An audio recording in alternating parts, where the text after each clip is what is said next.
Okay, question of the day before we jump into this video.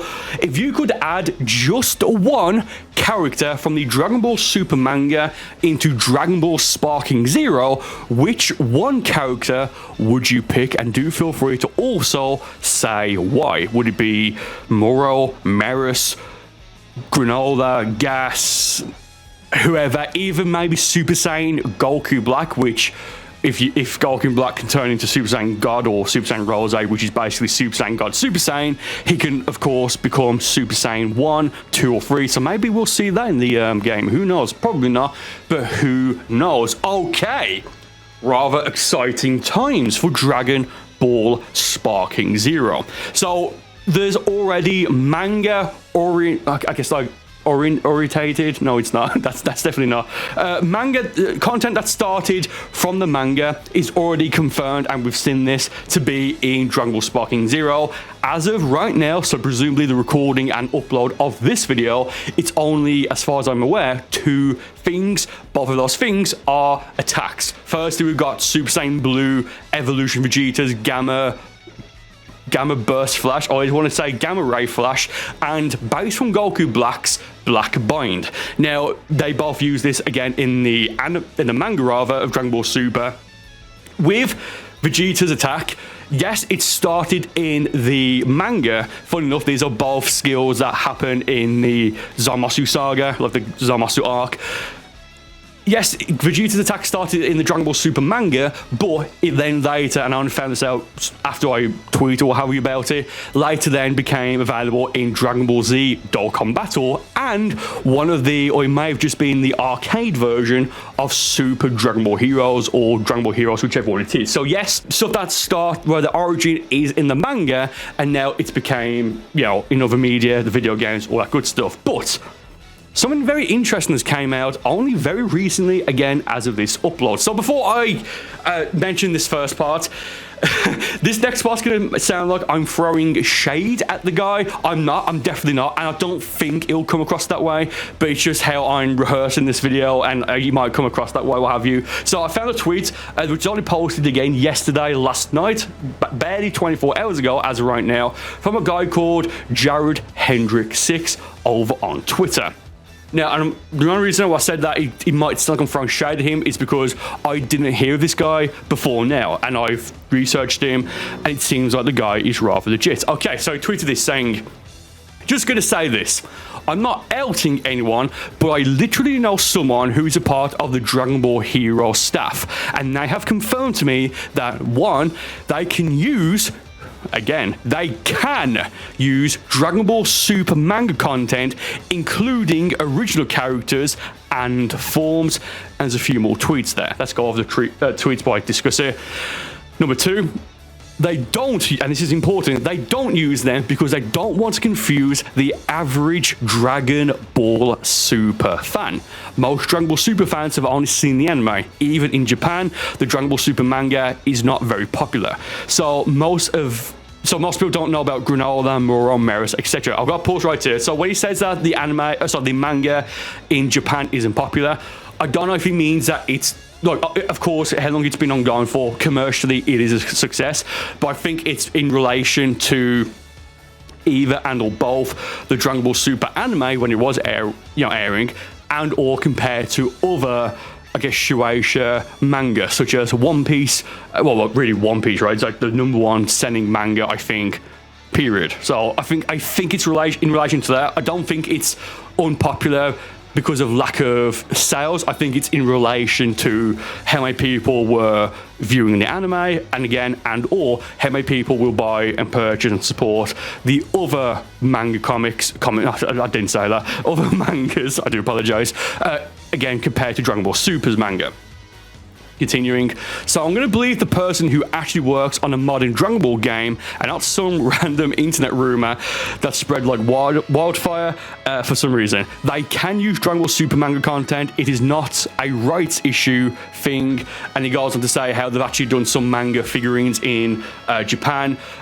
I believe the one of Goku here, I believe that poses an Ultra Instinct, I want to say it's either like it's taken from a panel from the manga, it's either from the Tournament of Power or from the Morris New Fusion Moro saga. I forget which one. You can take your pick, but this pose isn't from the anime, of course, right? Like you can just tell it's a Toritaro drawing. So that's all fair enough right there.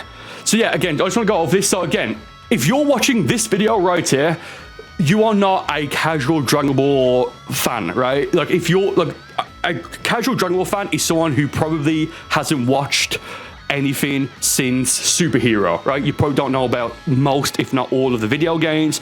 You probably don't know about, you know, Dragon Ball Heroes. I mean, that's pretty much Japanese, right? Like Japanese thing, because the video game did really bad over here. So if you're watching this video, you are someone who is more invested in the series. Maybe not like a super fan, but you're not someone who will be like, oh, I'll watch it and then I only watch the anime and maybe a couple of the movies. So maybe most people would just watch the anime, then the Dragon Ball Super Broly movie, then the Dragon Ball Super Superhero movie, and then that's it.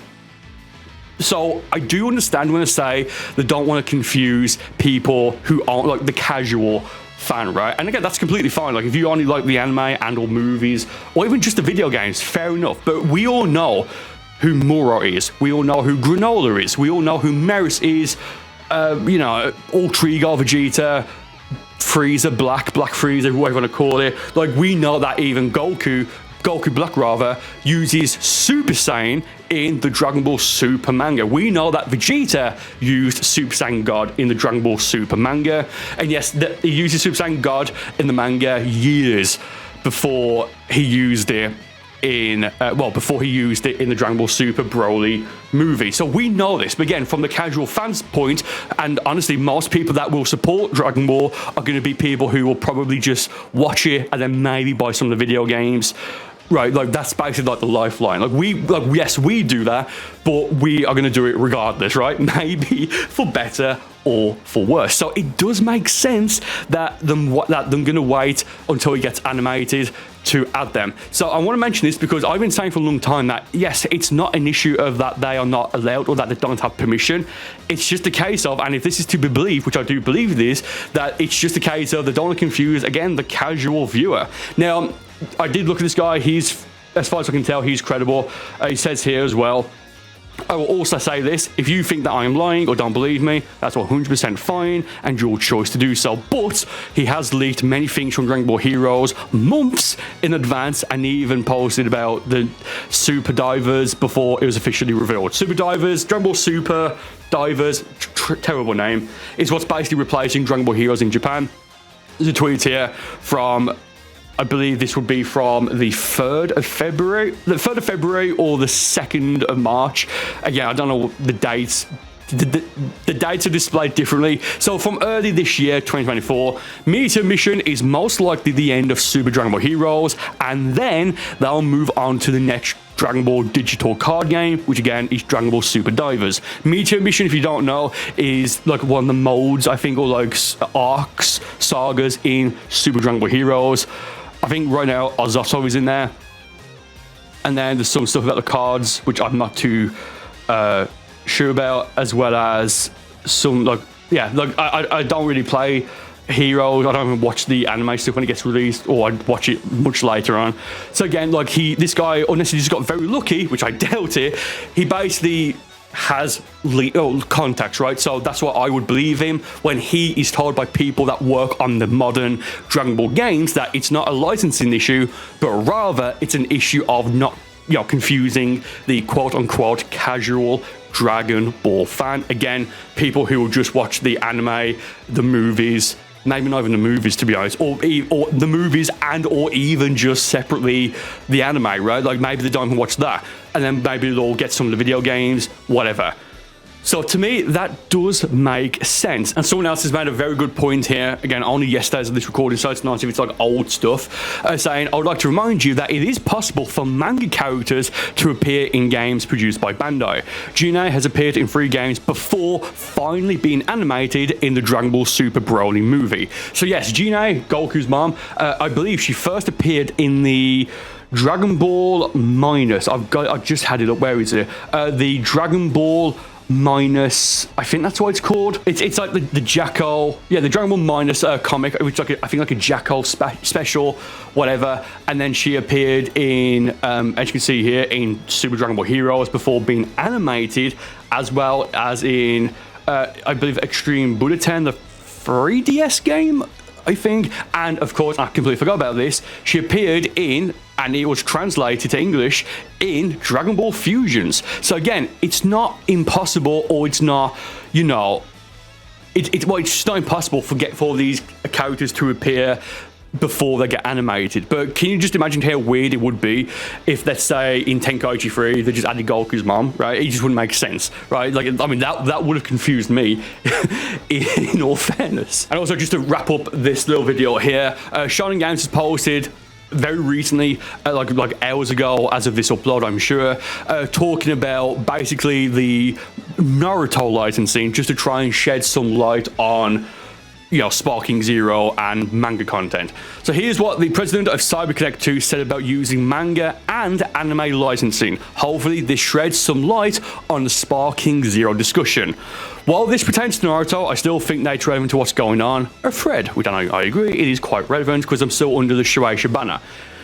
Naruto and any IP will have two licenses, the story and anime. The story, parentheses manga license, the story license is the right to use the manga's story. Even though I'm not going to butcher these names, I'm not going to attempt them, creates the manga, Shueisha would still need the company to obtain the license to create something based on the Naruto manga. They handle a lot of merchandise such as prints, t-shirts, calendars, etc. The anime license, to use the anime license, the following companies must be approached: Shueisha, TV Tokyo, and Studio Period. I had to pronounce it. If not, I apologize. You need an anime license to make other merchandise such as figurines, trading cards, memo pads, sure, why not, shampoo, great, pajamas, snacks, and video games. The same goes for smartphone apps. We would gain anime materials from Studio Perio and go back and forth, asking them to check to see if the characters look great or need some work here and there. Also, you need to keep the same voice actors in the anime. So, I mean, that's pretty much just that. I mean, I love Shonen Games, but that was a lot of nothing, I think. Maybe, I don't know.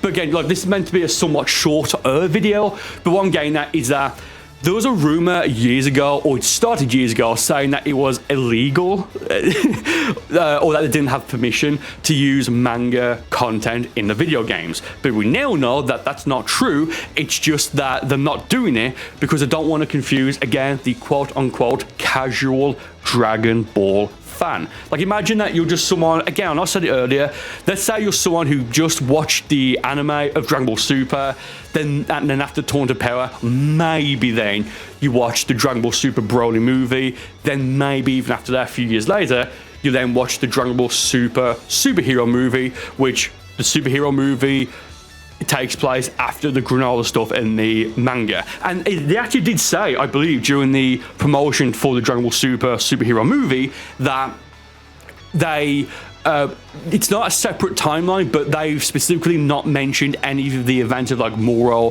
or Granola in the movie, because again, they even said this, they didn't want to confuse the casual fan. So it is a case of just not wanting to confuse the casual fan. So when people say that they can't do it until it gets animated, that's not strictly true. It's just a case of, hey, we want to make sure that people know who these characters actually are. Again, if you're watching this video, we all know who Moro is. We all know who Granola is. We all know Vegeta's new form, Ultra Ego.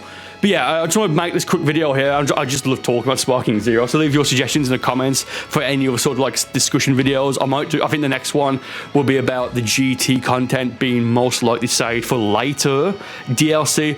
We'll have to wait and see. Leave some suggestions in the comments. Thank you ever so much. And thank you for watching the video. I do hope you enjoyed it. More videos on the screen right now. And I will see you on one of these videos in just a moment.